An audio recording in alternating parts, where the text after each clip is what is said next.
Welcome to my channel. This is test number 3 and we are going to discuss this test. This test totally related to the modern history. This is question number 1. With the reference of the East India Company, Anglo-Orientalist Orientalist controversy was known to contrast. ये जो controversy हुई थी एंग्लोइस्टिक orientalist, ये controversy किससे related थी? Education से related थी। इसका आंसर है बी। ओरिएंटलिस्ट क्या चाहते थे? ओरिएंटलिस्ट चाहते थे कि जो टीचिंग होनी चाहिए, the student take the job and emphasis should be place on the expansion of the traditional Indian language, Indian learning के अकॉर्डिंग। पर लेकिन एंग्लोइस्टिक कौन थे? लॉर्ड मैक्लरी क्या चाहते थे? Literature through the medium of the English only, western science, teaching of the western science. तो इन दोनों में कन्फ्लिक्ट हो गया था, कंट्रोवर्सी। तो ये कंट्रोवर्सी किससे रिलेटेड है? ये है एजुकेशन से रिलेटेड। ठीक है, क्वेश्चन नंबर 2 पे चलते हैं। अहोम रिवोल्ट कहाँ पर है? अहोम रिवोल्ट पहली बार तो असम का है। जब हमारे पास फर्स्ट बर्मा वार हुई थी, फर्स्ट बर्मा वार कब हुई थी? 1824 से लेकर 26 के बीच में वार हुई थी। जब वो वार ख़त्म हो गई थी, जब ब्रिटिश बर्मा चले गए थे, उसके बाद वहाँ पर रिबेलियन हो गया था, उसे हम कहते हैं अहोम रिवोल्ट। तो Ahom revolt against the British was lead. देखो वो चले गए थे, फिर बाद में क्या हुआ? ब्रिटिश दोबारा आ गए, तो दोबारा वहाँ पर एक, मैं जो बता रहा हूँ मैं आपको कि ये रिवोल्ट स्टार्ट हो गया था। जो रिवोल्ट जो उसने किया था वो किसने किया था? आंसर है राव भरमाला, ये नहीं है। गमधर कोनवार, ये था इसका आंसर। इसका आंसर है बी। ठीक है, गोमधर कनवार, इसने रिवोल्ट किया था ब्रिटिश के अगेंस्ट। अहोम रिवोल्ट में असम के अंदर हुआ था। ठीक है, क्वेश्चन नंबर 3 पे चलते हैं। Consider the following statement. Sarla Bala Devi Chaudharani is associated with Bharat Stree Mandal. देखो भारत स्ट्रीट मंडल जो है वो स्टार्ट किया था सारा बल्ला देवी चौधरी ने, ये सही है। ठीक है, this organisation was to promote female education, तो पहला हमारा सही है।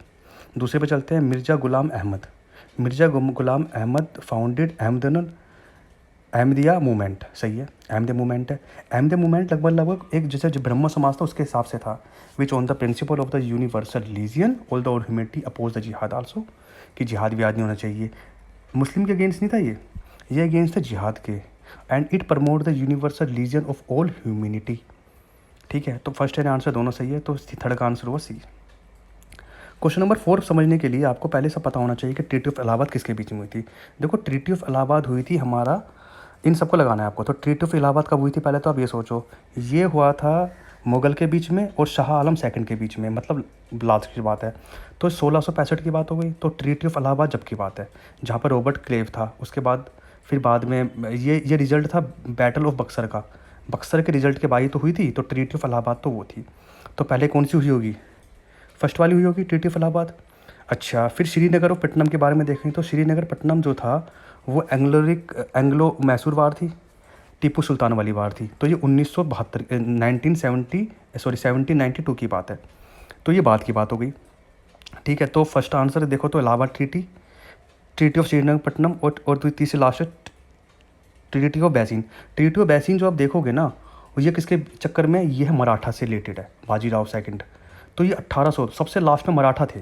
देखो तुम ऐसे याद कर सकते हो कि पहले तो सब कुछ ये मुग़ल का था, उसके बाद आया किसका? ये मैसूर का, उसके बाद आया लास्ट में मराठा का। तो मराठा की वाली ये थी बैसिन। श्रीनगर पटना की मैसूर हो गया। इलाहाबाद की हो गया हमारे पास कौन? शाह आलम, ये सब। तो आंसर 4 का आंसर हुआ 1। ऐसे याद करोगे आप इसको। ठीक है, चलिए क्वेश्चन नंबर 5 पे चलोगे, जमींदार वाले केस में। तो जमींदार सिस्टम आज introduce by the Thomas Munro, गलत है। थॉमस मुनरो तो रायतवाड़ी सिस्टम स्टार्ट किया था, ये स्टार्ट किया था कार्निवाल्स ने। ठीक है, कौन कौन से प्रोविंस में क्या था? बहुत इंपॉर्टेंट क्वेश्चन है। बंगाल, बिहार, उड़ीसा, वाराणसी। तो फर्स्ट तो गलत हो गया। सेकंड चलते हैं। Ryotwari system introduce in the Bengal, Orissa, Bihar. Bengal, Orissa, Bihar में नहीं, ये गलत है ना। ये था मद्रास, बॉम्बे, असम के अंदर और कोरगो में। तो ये फर्स्ट एंड सेकंड दोनों गलत हो गए, तो 5वें का आंसर हो गया डी। क्वेश्चन नंबर चलते हैं 6 पे। With reference of the province 7073। देखो एक्ट पेपर में हर साल आते हैं क्वेश्चन, इसको अच्छी तरह याद कर लो आप। Supreme Court of the 4 English जजेज वाज सेटअप इन बॉम्बे, गलत है, Calcutta. The appointment of the governor general of the 4th William in Bengal with supervisor provision presidency of Madras and Bombay, सही है। 1773 में क्या हुआ था कि ना बंगाल के अंदर एक फोर्ट विलियम बना दिया गया था। उसमें यह कहा था कि मद्रास और बॉम्बे तुम्हारे सबॉर्डिनेट होंगे, मतलब तुम हेड हो बंगाल, और मद्रास और बंगाल तुम्हारे सबॉर्डिनेट है। तो दोनों आंसर हमारे क्या हुए? तो इसका आंसर फर्स्ट तो गलत होगी, सेकंड आंसर होगा इसका, तो छठे का आंसर होगा बी। 6 है, बी आंसर हो गया इसका, याद कर लो आप। 7th में चलते हैं। On 20 May 1498 Portugal sailor named Vasco da Gama arrived the Calicut. पता ही है, स्टेटमेंट बहुत पढ़ते हो पेपर में आप। और अल्फेजो de Albuquerque capture Goa from the sultan of Golconda. हाँ सही है, बिल्कुल सही है इसका आंसर। ठीक है, तो ये हो गया सुल्तान ऑफ गोलकोंडा, नहीं वैसे गोलकोंडा नहीं, बीजापुर, सॉरी, इसका आंसर बीजापुर होना चाहिए, है ना। हाँ, इसका आंसर बीजापुर है, मैं वही सोचा था तुम, गोलकोंडा नहीं बीजापुर होगा इसका। तो Alfonso de Albuquerque capture the Goa from the sultan of the Bijapur. देखो एकदम याद आ जाता है चीज़ें, अगर आपने काफ़ी बार पढ़ी हैं। मैंने गोलकोंडा पढ़ते दिमाग में आया कि अरे नहीं गोलकोंडा नहीं होगा, बीजापुर इसका आंसर। तो 7वें का आंसर आपका ए है, आई चेक, सही आंसर 7वें का आंसर है। क्वेश्चन नंबर 8 पे चलते हैं। Charter act 1813 provided the first time the setting up the sum of the 1 lakh rupees for the spread of the education. Yes, सही है, 1 लाख रुपये दिए गए थे कि 1 लाख रुपये में खर्च कटने 1813 के अंदर एक्ट के अंदर है। Charter act 1833 designation the governor general of Bengal change the governor general of India, ये भी सही है। तो कौन था गवर्नर जनरल ऑफ इंडिया पहला, बताना जरा कुछ कमेंट में लिख के। ठीक है, चलो आगे बढ़ते हैं क्वेश्चन नंबर 9 पे। तो 8वें का आंसर क्या हुआ, सी हुआ ना, 1 और 2। तो 9वें में चलते हैं। In 800 Fort William college was stabilise the Calcutta during the governor general of the Lord Cornwallis नहीं है, ये लॉर्ड वर्सली है। लॉर्ड वर्सली के टाइम में फोर्ट विलियम कॉलेज बना था, तो फर्स्ट तो गलत हो गया। Charter act 1853 declared the all recruitment of the civil was selected through the competitive exam, ये भी सही है, 1853 की बात है। तो 9वें का आंसर बी हुआ, 9वें का आंसर बी ऑप्शन है। वार्निंग होस्टिंग स्टेबलाइज अ दीवानी अदालत एज फौजदारी अदालत इन द और पार्ट प्रोविंसेस थोड़ी ना, वो डिस्ट्रिक्ट होगा ना, एक डिस्ट्रिक्ट के अंदर हुआ होगा ना, एक प्रोविंसेस थोड़ी ना कर देगा। तो 10वें का आंसर फर्स्ट तो गलत हो गया, तो है ना, 10वें का तो ये गलत हो गया। और फिर इसके अंदर सेकंड वाला पार्ट पढ़ते हैं। Lord carnivores एबोलिश्ड the provinces court of appeal and circuit, गलत है। लॉर्ड कार्निवर्स ने, विलियम बेंटिक है इसका आंसर, विलियम बेंटिक ने एबोलिश किया था। तो 10वें का आंसर क्या हुआ, नाइदर 1 एंड नाइदर 2, आंसर इसका डी हुआ। क्वेश्चन नंबर 11 पे चलोगे आप। तो क्वेश्चन नंबर जब आप 11 पे चलोगे तो which of the following event was taken the governor general William Bentinck ने कौन कौन से, एबोलिश ऑफ सती क्या था पता ही है, सप्रेशन ऑफ ठगी क्या था, ये 1773 के अंदर एक्ट के अंदर है। वैलोर म्यूटनी नहीं है, फर्स्ट अफगान भी नहीं है, तो उस टाइम तो थे ही नहीं है दोनों, तो फर्स्ट एंड सेकंड आंसर हुआ इसका, तो ए आंसर है इसका, 11वें का आंसर ये हो गया। 12 पे चलते हैं। विच of the following acts member edit the governor general of council, तो गवर्नर जनरल काउंसिल के अंदर किसको एडिट किया गया था, तो ये तो 1833 के अंदर बात है, ये तो सिंपल सी बात है ना। Lord Macaulay was first member appointed under this act, कौन से लॉ मेंबर बने थे ये, law commission. The governor general was also advise to appoint law commission to codify the law. ठीक है, तो आंसर क्या हुआ उसका, सी हुआ ना। 13 पे चलते हैं। Who start the policy of the doctrine Laplace, देखो डॉक्ट्रिन लप्लास को मैं कैसे याद करता हूँ, एल है ना, एल तो डल से याद करा हुआ है मैंने इसको, DAL डल, तो लप्लास ऐसे, तो उसका आंसर डी है, मैंने ऐसे याद करा हुआ है इसको। ठीक है जी, चलिए, तो 13वें का आंसर डी हो गया। 14वें पे चलते हैं। Consider the following pairs of the peasant movement and leaders associated with them, तो अगर आप देखोगे तो इन मूवमेंट का ईश्वर चंद्र रॉय सही है। Revolt of the Ramosis Chittur Singh ये भी सही है।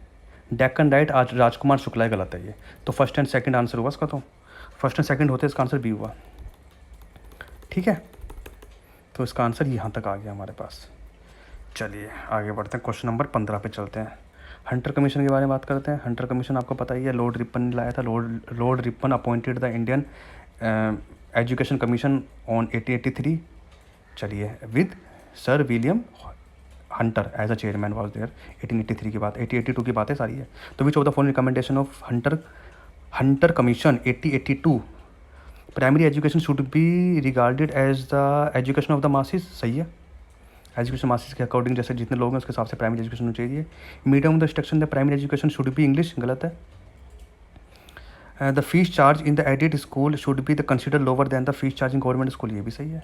तो फर्स्ट एंड थर्ड आंसर हुआ। 15 का आंसर हुआ ए, ठीक है जी। चलिए, यंग बंगाल मूवमेंट पता ही है आपको, ये तो हेनरी विवेन डेरोजी है इसका आंसर, कोई सिंपल सा आंसर है ये तो। चलिए क्वेश्चन नंबर 17 पे चलते हैं। The great trigonometrical survey was projected which aimed to measure entire India subordinate with the scientific precision was started by James answer है इसका, जेम्स प्रिंस आंसर है। 17 का आंसर है ए। ठीक है, ये तो देखो थोड़ा सा याद करने वाली बात है, आपने कहीं पढ़ा होगा तो आप लिख दोगे, नहीं तो नहीं कर पाओगे। With the defence of the Anglo Mysore war consider the following statement. The first Anglo Mysore war ended by the treaty of the Madras. Treaty of Madras से हुआ था, सही है। Hyder Ali was died in course of the third में तो टिप्पू सुल्तान मरा था, ये पहले दूसरे मर गया था, तो ऐसे याद करो, क्योंकि 3 तो था, लास्ट में उसका बेटा मरा था ना टिप्पू सुल्तान, तो ऐसे तो सेकंड ऐसे गलत करोगे आप। Third Anglo district was found during the tenure of the governor of the John Shore, ये भी गलत है। शोनजोर नहीं था, लॉर्ड कार्निवल्स था ना, लॉर्ड कार्निवल्स टाइम पे तो ट्रीटी ऑफ सेकंडरपट्टनम हुई थी, उस टाइम पे तो तीसरी वार हुई थी। थर्ड जो वार हुई थी उसी में ही तो ये भी टिप्पू सुल्तान के साथ में हुई थी, तो उस टाइम कौन था, Lord Cornwallis and Tipu Sultan, and it was signed by the treaty of the Srirangapatnam. By this treaty the half of the domain of the Tipu Sultan was taken and divided into the British, है ना, मराठा निजाम। हुआ क्या था कि जब ट्रीटी हुई थी तो उसमें क्या हुआ था कि आधा जो पार्ट था वो किसको दे दिया गया था भाई, आधा तो ब्रिटिश ने रख लिया, तो आधा बचा मराठा को दे दिया, निजाम को दे दिया। तो उसका आंसर क्या था, थर्ड, तो आंसर क्या हुआ, फर्स्ट एंड थर्ड आंसर हुआ ना उसका, सॉरी फर्स्ट थर्ड तो गलत हो गया, सेकंड भी गलत हो गया, ये आंसर हो गया ना 18 का। ये ऐसे थोड़ा सा मिलाओगे ना तभी आप कर पाओगे इन क्वेश्चन को, थोड़े से ये काफ़ी नॉलेजेबल हैं। With the defence of the Anglo Maratha war, Anglo Maratha war के बारे में बात करते हैं। तो as per the treaty of the Salbai which of the signed and the ended of the Anglo Maratha was Salsette should continue to portions of the English, ये भी सही है। As per the treaty of the Bassein it was the sign after the end second Anglo Maratha and Peshwa agree to given the old claims to for the chauth on Nizam dominance, ये भी सही है। तो 19 का आंसर तो फर्स्ट एंड 2 दोनों सही है, सी आंसर है इसका। तो ये पढ़ते हैं, क्वेश्चन नंबर 12वां पढ़ते हैं, 20वां पढ़ते हैं, लास्ट है आज 20 क्वेश्चन करा देता हूँ। Bakshi Jagabandhu is a famous freedom fighter, it is a very common question, C answer है पकायला रिबेलियन। ठीक है, ये सारे कर लिए। नीचे में टेलीग्राम ग्रुप दिया हुआ है, नोट्स आते रहते हैं, उसको देख लो, वो जो नोट्स हैं वो बहुत अच्छे नोट्स हैं, और उन नोट्सों में ही मैं वो भी देता हूँ जो पेपर में आते हैं। ठीक है, फालतू का नहीं लिखता, तो वो आप उसको कर लो, और नीचे टैग दिए मैं, ज्वाइन करो उनको, और ताकि आप अपनी प्रिपरेशन चेक करो। Thank you for the watching.